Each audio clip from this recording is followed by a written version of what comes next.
आरोग्याने ओतप्रोत भरलेली, अगदी सर्व ऋतूत खाता येणारी, परंतु थंडीच्या दिवसात एकदम चटकदार, चविष्ट, खमंग, अगदी घरच्या घरी साहित्यात बनणारी जवसाची चटणी।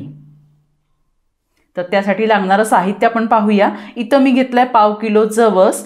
तर यासाठी आपल्याला लागणार आहे रिफाइंड तेलाऐवजी एक खोबऱ्याची वाटी घ्यायची आहे। तर अशा पद्धतीने ती किसून घ्यायची। त्यानंतर लागणार आहे आपल्याला 2 कढीपत्त्याच्या ताज्या काड्या। त्यानंतर चवीपुरतं तुम्ही जसं तिखट घेणार आहे तसं। त्याच्यानंतर 1 चमचा जिरं घ्यायचं आहे। त्यानंतर आपल्याला इथं 2 मोठे चमचे तीळ घ्यायचं आहे, पांढरं तीळ। त्यानंतर आपल्याला इथे पाव वाटी शेंगदाणे घ्यायचे आहेत। इथं 1.5 ते 2 चमचे हरभरा डाळ घ्यायची आहे। चवीपुरतं मीठ लागणार आहे आणि इथं घ्यायचं आहे 10 ते 15 लसणाच्या पाकळ्या। तर इथं सर्व साहित्य आपलं पाहून झालंय जवसाच्या चटणीसाठी। तर आपण इथं घेतलंय मोठी जाडबुडाची कढई, जी की कडक तापून घेतलेली आहे आणि मीडियम गॅस ठेवलाय। आणि त्याच्यानंतर आपल्याला इथं सर्व जिन्नस एका मागोमाग एक भाजून घ्यायचे आहेत। तर सर्वप्रथम घेतलाय जवस। बघा, इथं जवसाचे वेगळे फायदे सांगण्याची गरज नाहीये, कारण जवस खाण्याचे अनेक फायदे आहेत, जसे की हृदयासाठी चांगलं आहे, पचन सुधारतंय।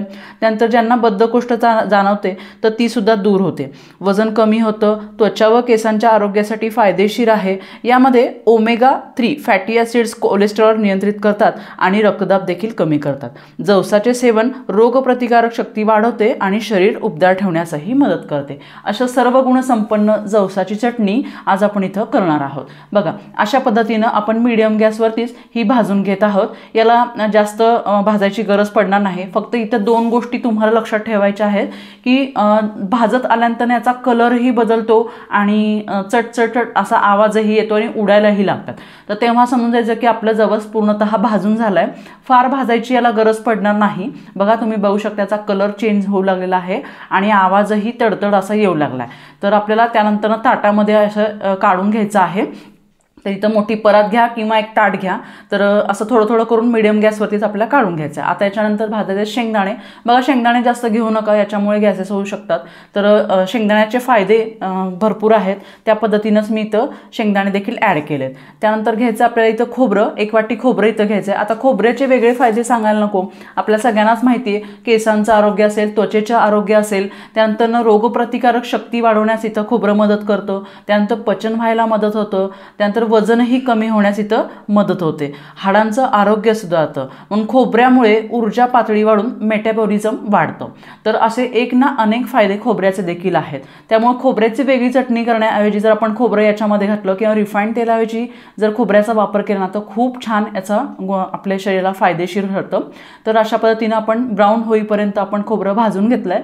आता हे खोबरं देखील आपण काढून घेणार आहोत। फार करपू देऊ नका, कारण करपल्यानंतर ना याची चव करपट लागते। तर अशा पद्धतीनं आपण लसूणही भाजून घेणार आहोत। बघा, लसणाचे देखील अनेक फायदे आहेत, जसं की प्रतिकारशक्ती वाढते, हृदय व रक्तवाहिन्यासंबंधी आरोग्य सुधारतं, सर्दी खोकल्यासारख्या श्वसन संस्थेच्या विकारावर आराम मिळतो। लसणामध्ये अँटीबॅक्टेरियल आणि अँटीफंगल गुणधर्म असतात। तर यानंतर आपण घालणार आहोत तीळ। पांढरं तीळ घरामध्ये सगळ्यांकडेच अवेलेबल असं नसलं तर तुम्ही नक्कीच घाला, कारण काय होतं, तिळामध्ये सुद्धा अनेक जीवनसत्व आहेत, जसे की तिळाचे सेवन केल्यामुळे हाडाचं आरोग्य वाढतं, स्मरणशक्ती वाढते, हृदयासाठी फायदेशीर असतं, पचनक्रिया सुधारते, त्वचेचे व केसांचं आरोग्य सुधारतं। अशा पद्धतीनं तिळाचे देखील अनेक फायदे आहेत। बरं, तीळ भाजताना आपल्याला 2 गोष्टी लक्षात ठेवायच्या आहेत। तिळाचा फार कलर बदलू द्यायचा नाहीये आणि हे जवसासारखं तडतड उडलं की आपल्याला ते काढून घ्यायचं आहे। अशा पद्धतीने लसूण हलकासा मॉइश्चर असे तोपर्यंत भाजून घ्यायचं, मॉइश्चर संपलं की आपल्याला ते काढून घ्यायचं आहे। त्याच्यानंतर घ्यायची हरभरा डाळ। आता हरभरा डाळीचे देखील अनेक फायदे आहेत मित्रांनो, जसं की प्रोटीन, आयर्न, फायबर हे सर्व स्रोत भरलेला आहे हरभरा डाळ। त्यानंतर पचन चांगल्या प्रकारे करतं, त्याचबरोबर ऊर्जा देतं, त्यामुळं हृदयाच्या आरोग्यासाठी देखील फायदेशीर आहे आणि खराब कोलेस्टेरॉल यामुळे कमी होण्यास मदत होते। आता घ्यायचं आहे जिरं। जिरं देखील फुलायला जोपर्यंत मदत होते तोपर्यंतच आपण जिरं भाजून घेणार आहे। जिऱ्याचे देखील अनेक फायदे आहेत, जसं की पचनक्रिया सुधारते, वजन कमी करण्यास मदत करते, रोगप्रतिकारक शक्ती वाढवते, रक्तातील साखर व कोलेस्टेरॉल जे असतं ते नियंत्रित ठेवते। तर अशा सर्व गुणसंपन्न जे जिरे असतील तर ते तुम्ही सकाळी ओवा आणि जिरे देखील तुम्ही पाण्यात रात्री भिजवून सकाळी उकळून जरी पिलात तरी सुद्धा फायदेशीर ठरतं. त्यामुळे जिऱ्याचा देखील तुम्ही इथं वापर नक्कीच करा. तर हे आपण जिन्नस भाजून घेतलेत, हे काढून घेतले.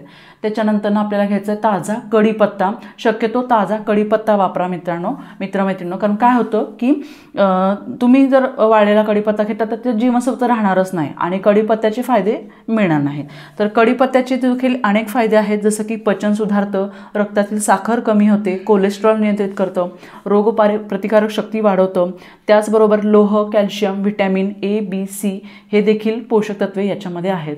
त्यामुळं फुफ्फुसांमध्ये देखील रक्त सुधारण्यास मदत होते. या पद्धतीनं आपण जर कढीपत्ता भाजून त्याच्यामध्ये घातला तर त्याचे आणखी गुणधर्म वाढतात. बघा, असे एक ना अनेक फायदे असलेले असे सर्व जिन्नस घालून अशी मस्त आपल्याला चटणी तयार करून घ्यायची आहे. आता इथं कढीपत्ता मस्त भाजून झालेला आहे, तो पण आपल्याला काढून घ्यायचा आहे. बघा, हे सर्व जिन्नस इथं भाजून झालेले आहेत आणि आपण आता 5 ते 10 मिनिटासाठी आपल्याला हे गार करून घ्यायचं आहे. कारण की आपण जेव्हा ओलं जिन्नस घालाल तर काय होतं, मिक्सरमध्ये मॉइश्चर राहतं, म्हणून ही चटणी खराब होते. मग अशा पद्धतीने आपण हे 10 मिनिटं झालेले आहेत आणि आपण हे थंड करून घेतलेलं आहे. आता मिक्सरच्या भांड्यामध्ये आपण हे थोडं थोडं घालून घेणार आहोत. तर बघा, आता हे जे सर्व जिन्नस आहेत तर ते माझे जास्त आहेत. मी 1/2 किलो या प्रमाणात घेतलेले होते. तुम्ही 1 किलो 2 किलो या पद्धतीनं जर वाटणार असाल तर प्रमाण देखील वाढत जातं.